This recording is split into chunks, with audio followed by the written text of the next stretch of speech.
Greetings, my fellow YouTubers, and welcome to Big D's Entertainment Rankings and Reviews.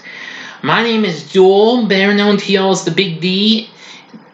So I'm going to bring to y'all another review of the Final Destination series. This time I bring to you Final Destination 3 from 2006, directed by James Wong, who directed the first film, and he and Glenn Morgan, who was also a worker on the first film, wrote the screenplay together. Now, the film takes place 5 years after the events of the first film.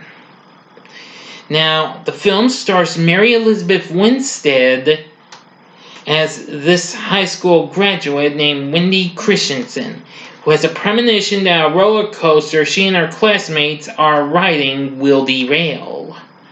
Although she saves some of them, but you guessed it, death begins behind the survivors. And she realizes the photographs she took contain clues. So, how will she do it? Well, let's find out as we get to the story. Anyway, now we start out with a much more different opening than the first two movies, which we start at this here amusement park. Wendy and her friends of McKinley High, they're on a senior class field trip. She's got her boyfriend Jason, her best friend Carrie, and her boyfriend Kevin, as they board the Devil's Flight roller coaster. Now, if you listen closely, the devil actually does sound familiar. That's actually Tony Todd you're hearing. He is credited. Just look through the closing credits of the film. You'll see his name. It's a shame they didn't bring him back as Bloodworth again like the last two. So, as they board it, Wendy has a premonition that the hydraulics securing the seatbelts and coaster columns will fail during the ride, killing everyone on board. She panics and a fight breaks out, and 10 people leave or are forced off the ride, including herself, Kevin, plus, best friends Ashley and Ashlyn, alumnus Frankie, athlete Lewis, and goth couple Ian and Aaron, and 2 yet-to-be-identified girls. Moments later, the roller coaster derails and kills the remaining passengers, including Jason and Carrie. Several weeks later, Kevin tells Wendy about the explosion of Flight 180 and the deaths of the survivors, believing they may be in a similar situation. So Wendy believes Kevin's mocking her and leaves, but later, we go to a tanning salon where Ashley and Ashlyn are about to get tanned and what have you. Well, the owner's busy on the phone and what have you, Ashley brings in a drink, much to the owner's disapproval, not bringing in, and then the thing goes haywire while they're listening to Love Roller Coaster by the Ohio Players, and soon, water drips from the bottom of the cup and lands on the HVAC that controls the power to the thermostats in the tank beds, and soon they are malfunction and they are, you got cooked to a crisp. They had their time to fry. Yeah. Now convinced that death is stalking them, Wendy and Kevin decide to save the remaining survivors. Using omens hidden in the photographs, Wendy took on the night of the roller coaster crash. So soon after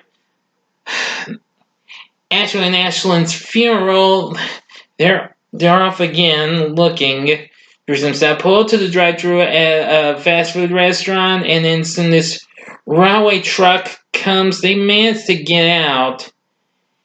Kevin and Wendy gets out, but unfortunately they don't know who's in front of them, and soon the runaway truck hits Kevin's car behind and causes the motor to fly out of the vehicle and slice the back of someone's head, and they learn it's Frankie. Yeah, after that, I'm like, ooh, that's gotta hurt.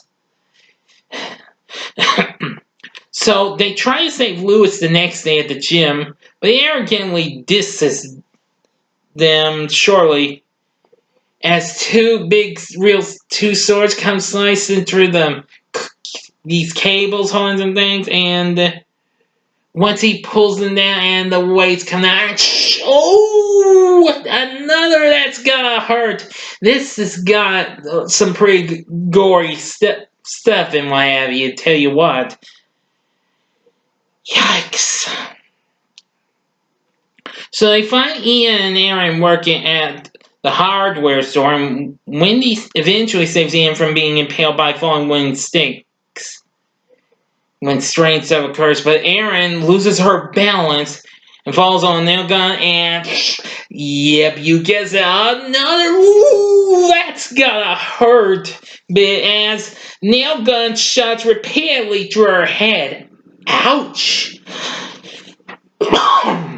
Excuse me, everyone. Don't worry. I've just been a little winded, sort of, or something like that, because no, never mind. That's well, not y'all's problem. That's my problem, and it's nothing wrong. It's just got upset a little bit so much. Sorry. Now where was it? Oh yes. After the police interrogate them, they leave the police station, Wendy and Kevin, and decide to ensure their own safety after assuming that the next survivors on death's list have died. A grief-stricken Ian stalks Wendy as she departs. So, now I'm going to get to the ending. I'm going to give you 5 seconds to stop this video, go to the description box, and fast forward to the time to avoid the ending. Here we go with 5 seconds to stop. Okay, you've been warned. Now, Wendy learns that her sister Julian, a friend, also escaped the roller coaster crash, and she and Kevin rush to the 300th anniversary McKinley Tricentennial Fair to save them. Now, apparently, Kevin saves Julian from being impaled on a harrow as she is caught, by this. Well, I'm not sure what it is when the horse gets freaked out by these two bozos that have the nerve of lighting little firecrackers in front of it. But however, once Julie's been saved, an airborne flagpole impales Julie's friend Perry moments later. So Wendy saves Kevin from an exploding propane cancer, and Ian, who has become unhinged and blames Wendy for Aaron's death, confronts the trio. But the unstable fireworks cannon fire at Wendy, but she ducks and they explode on a cherry picker that falls and crushes Ian in half. Splat! Ooh, again, that's gonna hurt. Leading Wendy to believe she has cheated death. And now, 5 months later, Wendy experiences more omens while riding on a subway train with her roommate Laura and her friend Sean. As Wendy is about to disembark, she sees Julie entering the train and decides to stay. She later notices Kevin sitting at the back. As the two of them are talking, Wendy receives another premonition of the train derailing and killing everyone on board, and she, Kevin, and Julie try to stop the train in vain. The screen then cuts to black, followed by the sound of screeching metal. Yep. And that's the end. End of story. Okay. Now, what did I think of Final Destination 3? Well, I'm gonna say it's not too bad. I do like some of the kills that are pretty they're pretty gory and all. While I'm kind of realizing Final Destination 2 was a little bit better than this, but hey, these two come close to the top. I'm deciding where one of these two should be top. Excuse me, folks. Even so, some of the story was pretty good. Characters were more hit than miss and what have you. I did like Mary Elizabeth Winstead's performance. Ryan Merriman was good in this as Kevin. Anyway, and we get to hear some pretty good music as well, including a remake of the classic Love Train, which was done by Tommy Lee of Motley Crue. Yeah, I'd say that was probably him, Tommy Lee, Motley Crue. Can you believe that? Anyway, Shirley Walker's score was pretty good. I know I didn't mention about the music to the other two movies, but they're both good too. But this one just really was pretty good. The premonition wasn't too bad. It comes close to as good as the first one or the second one, probably behind the second one. So anyway, I think Final Destination 3 has a pretty good story. Would I recommend, and in a fairly good cast, would I recommend this movie? Hell yeah! I think this is worth looking into. Yeah, now I originally learned this was supposed to be out in 3D, but unfortunately they never did. So they saved 3D for the next one, the Final Destination, which I'll be doing tomorrow. I'll be giving you all a review of that tomorrow. Now then, you can find this alone on DVD and Blu-ray. You can also find it on the three not the three, but the four movie feature, which kind of forget that one, but get the 5 film collection because it has all 5 movies separately, and I think it was pretty good. I really am. Now, if you do get it on DVD or Blu-ray, there's a Choose Their Fate feature. I did okay with it, not too well. But even so, Final Destination 3, again, definitely look into it. It's good for most of the part. But anyway, that'll do it for my review of Final Destination 3. What did you think of Final Destination 3? Please feel free to tell me in the comments section. Like and subscribe to my channel as well and be a part of the Big D Nation.